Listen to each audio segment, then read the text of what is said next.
Fire away. Fire away. All right, well, first of all, how is the new offense taking shape now that you guys have kind of, Yeah, I talked to our players this morning about that.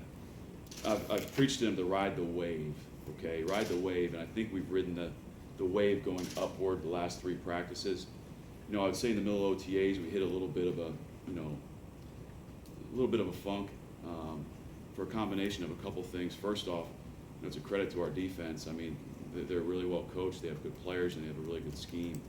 So, we're always one step behind because they have so many wrinkles in their defense that, if they come out, then you have to get it fixed, okay? So, once we've kind of caught up to them, and I think, we've reinstalled everything for a second time in this mandatory minicamp. I think you've seen the last couple of practices, like yesterday in the red zone, we have 4 plays, we scored 3 touchdowns. I mean, so the last 2 or 3 practices, I think you've seen it come together.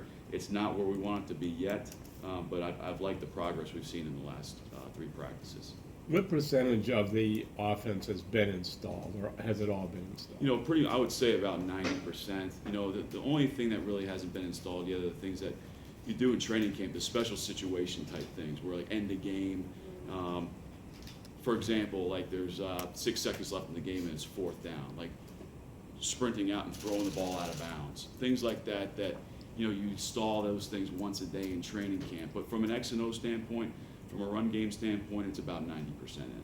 John, Mike Pettins talked about finding the identity, like for the offense. Obviously, you guys know you want to, run a lot and play action, things like that. But just in terms of kind of narrowing it down, throwing out what you don't do well, and really focusing on what you do well. Yeah. So where are you in that process? Have you chipped away at it? Or Yeah, we've chipped away at it a great deal, and it's been a little difficult, to be honest with you. From a personnel standpoint, we've had a bunch of guys out in the spring.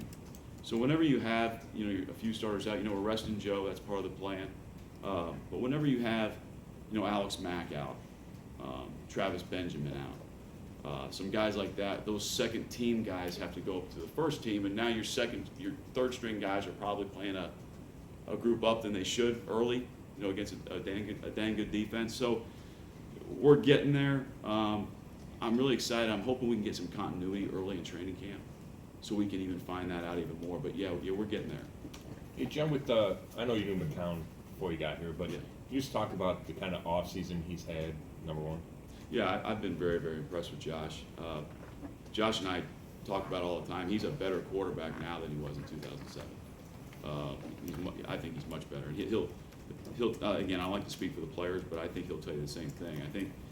I haven't seen anything from an arm strength standpoint, from an athleticism standpoint, to tell me that his game has declined at all.